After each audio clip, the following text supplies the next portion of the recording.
સજાનંદ સ્વામી મહારાજની જય। કેસર તિલક કરે આવત હરી, કેસર તિલક કરે। ભક્તો, આ બ્રહ્માનંદ સ્વામીનું કીર્તન છે અને આ કીર્તન કયા સંજોગોમાં કીર્તનની રચના થઈ એ જે મહારાજનું ચરિત્ર છે એ આપણે બધાએ જોઈએ, ભાવથી સાંભળજો। એક વખત દાદા ખાચરના દરબારગઢમાં શ્રીજી મહારાજ અક્ષરઓળીમાં વિરાજમાન હતા। ત્યારે અક્ષરઓળીમાં બે ચાર સંતો હતા અને બે ચાર હરિભક્તો હતા।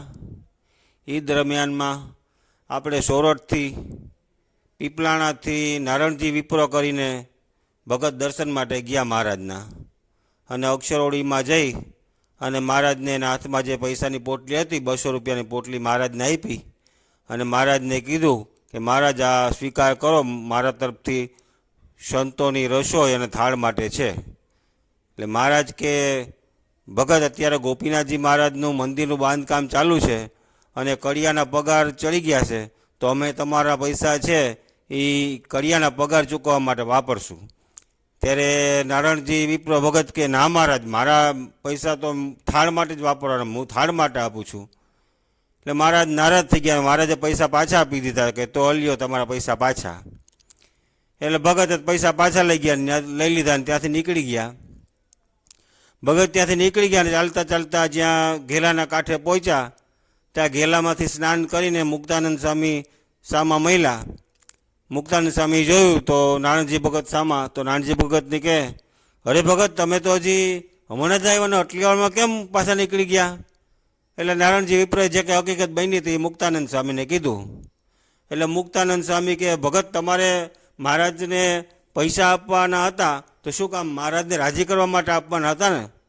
તો ભગત કે આ સ્વામી સાચી વાત છે, મહારાજને રાજી કરવા માટે આપવાના હતા। તો કે મહારાજને તમે પૈસા આપો, પછી મહારાજ પૈસામાંથી કડિયાના પગાર ચૂકવે કે જે કરે, આપણે તો મહારાજને રાજી કરવાથી કામ છે ને, તમારે દઈ દેવા જોઈએ ને।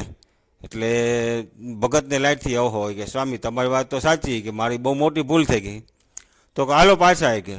એટલે મુક્તાનંદ સ્વામીની સાથે નારણજી વિપ્ર પાછા આવ્યા અને મુક્તાનંદ સ્વામી તો સંતોની ધર્મશાળામાં આવી ગયા અને નારણજી વિપ્ર પાછા અક્ષરઓળીમાં આવ્યા અને મહારાજને પગે લાગીને માફી માંગીને પૈસા આપ્યા અને મહારાજને કીધું, મહારાજ મારી ભૂલ થઈ ગયા, પૈસાનો સ્વીકાર કરો, તમે કડિયાના પગાર ચડી ગયા એમાં વાપરો કે જેમાં વાપરવા એમાં મારા તરફથી પૈસા સ્વીકારો। એટલે મહારાજ કે કેમ થયું, કોણ સામું મળ્યું, કોઈ સંત સામા મળ્યા હતા? તો કે હા મહારાજ। તો કોણ મળ્યું હતું? તો મુક્તાનંદ સ્વામી મળ્યા હતા। મહારાજ કે હા તો બરાબર, બાકી કાંઈ નદીના વેણ કોઈ દી પાછા વળે નહીં। મહારાજે સ્વીકારી લીધા અને થોડા રાજી થયા મહારાજ। એ બન્યું દરમિયાનમાં પછી મહારાજ તો કથા વાર્તાનું સુખ આપવા માંડ્યા। ત્યાં ખોલડિયાદ ગામના ખેંગાર ભગત મહારાજના દર્શન કરવા માટે આવ્યા અને આવીને બેઠા અને મહારાજ કથા વાર્તાનું સુખ આપતા હતા। થોડીક વાર થઈ એટલે મહારાજે ખેંગાર ભગતને કીધું, ભગત કેમ છો, તમારે બધું વ્યવહાર બધું કેમ ચાલે છે? તો મહારાજ બહુ સારું ચાલે છે। વળી મહારાજ કથા કરવા માંડ્યા। વળી થોડીક વખત મહારાજે કથા વાર્તાનું સુખ આપ્યું ને વળી પાછું પૂછ્યું, એ કે ખેંગારજી ભગત કેમ તમારે વ્યવહારમાં બધું કેમ ચાલે છે, બધું બરાબર છે? તો કે હા મહારાજ બહુ સારું ચાલે છે, બધું બરાબર છે। વળી મહારાજ પાછા કથા વાર્તાનું સુખ આપવા માંડ્યા। વળી થોડીક વાર થઈ એટલે વળી પાછો મહારાજે પૂછ્યું, ખેંગારજી ભગત કેમ તમારા વ્યવહારમાં બધું કેમ ચાલે, બરાબર છે? હા મહારાજ બહુ તમારી કૃપાથી બહુ સારું છે, બહુ સારું છે।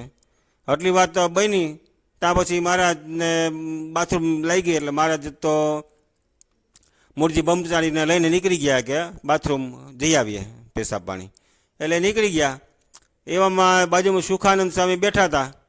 એટલે ખેંગારજી ભગતે સુખાનંદ સ્વામીને કીધું, પૂછ્યું કે સ્વામી મહારાજે મને આવી રીતના 2-3 વખત પૂછ્યું કે કંઈ સમજાણું નહીં, કે મહારાજે 2-3 વખત આવી રીતના કેમ પૂછ્યું હોય વ્યવહારમાં કેમ ચાલે છે એમ? એટલે સુખાનંદ સ્વામીએ કીધું કે ભગત એમાં એવું છે ને કે ગોપીનાથજી મહારાજનું મંદિરનું બાંધકામ ચાલુ છે ને, કડિયાના પગાર ચડી ગયા ને પૈસાની બહુ ખેંચ છે, એટલે મહારાજે તમને કીધું હશે। એટલે મહારાજ તો આવી લીલા કરે અને મહારાજને તો મંદિર બનાવવું એટલે કંઈ સામાન્ય વાત કહેવાય, પણ આપણો ભક્તોનું કલ્યાણ થાય એ માટે થઈને ભક્તોના પૈસા વપરાય તો ભક્તોનું કલ્યાણ થાય એટલે મહારાજ માગતા હોય. એટલે ખેંગારજી ભગત વાત સમજી ગયા એટલે તરત ઊભા થઈને નીકળી ગયા. અને મોટા ભગત હતા એટલે મોટા ભગતને તો ગામમાં વ્યવહાર બહુ મોટો હોય, હુંડી એની ચાલતી હોય એટલે ગામમાં ગયા અને બીજા વેપારી પાસેથી 500 રૂપિયા ગોતીને પાછા લઈને આવ્યા હતા. મહારાજ પાછા અક્ષરો ઓડીમાં આવી ગયા હતા. આવીને મહારાજને 500 રૂપિયાની પોટલી આપી હાથમાં અને મહારાજને કે લ્યો મહારાજ આ કડિયાના પગાર ચડી ગયા છે ને એટલે 500 રૂપિયા મારા તરફથી આપો, કૃષ્ણાર પર તમે સ્વીકાર કરો અને તમારે જેમાં વાપરો એમાં વાપરજો. મહારાજ તો બહુ રાજી થયા. વાહ વાહ વાહ વાહ ભગત વાહ. મહારાજે ખૂબ રાજી થયા ખેંગારજી ભગતની ઉપર. અને એ દરમિયાનમાં પાર્ષદ આવ્યો ને મહારાજને કીધું કે થાળનો સમય થઈ ગયો, થાળ જમવા માટે પધારો. ત્યારે ગઢપુરમાં એવું સિસ્ટમ હતી કે જ્યારે થાળનો સમય થાય ત્યારે મહારાજ થાળ જમવા પધારે ત્યારે પહેલાં જેના તરફથી રસો હોય એ મહારાજનું પૂજન કરે. એટલે આ તે દિવસે 2 જણાની રસો હતી એટલે પહેલાં મહારાજ તો જઈને બાજુ ઉપર બિરાજમાન થયા અને નારાયણજી વિપ્રાને કીધું સુખાનંદ સ્વામીએ કે તમે મહારાજનું પૂજન કરો, પણ મહારાજને જવર જેવું છે, તાવ જેવું છે તો તમે કેસર ચંદન તો બહુ ઠંડુ એટલે બીમાર વધારે પડી જવાય, એટલે માટે તમે ખાલી આચમન કરી લ્યો, થોડુંક તિલક કરજો. એટલે એને એ રીતના મહારાજનું પૂજન કર્યું. પછી ખેંગારજી ભગતનો વારો આવ્યો, એને કીધું કે તમે પૂજન કરી લ્યો. એને પણ એ રીતના કીધું એટલે મહારાજ કે ના અમને કંઈ નહીં થાય, તમે એને જેટલું કેસર ચંદન ચોપડવું એટલે ચોપડવા દો, અર્ચા કરવા દો. એટલે ખેંગારજી ભગતે મહારાજને ખૂબ ચંદન ચડ્યું ને ખૂબ રાજીપો મહારાજનો લીધો. પછી મહારાજ ત્યાં ઊભા થયા. મહારાજે ખાલી ધોતી પહેરી, માથે ખેસ ધારણ કરેલું હતું અને ત્યાંથી ઊભા થયા. અને જ્યાં ભોજનખંડમાં જ્યાં જતા હતા ત્યાં તો બ્રહ્માનંદ સ્વામી સામે ઊભા હતા અને મહારાજનું જે કેસર ચંદન ચર્ચેલું જે શરીર હતું એ જોયું અને જે રાજી થયા. અને બ્રહ્માનંદ સ્વામીએ જે કીર્તનની રચના કરી એ કીર્તન આપણે બધાય ગાઈએ. હું ગાઉં છું અને આપણા ભગત નરેન્દ્રભાઈ મામતોરા છે એ ઝીલશે. તમે બધા ભાવથી ઝીલજો. એ કીર્તનને એ પ્રસંગને યાદ કરીને બધા ઝીલજો. સહજાનંદ સ્વામી મહારાજ કી જય.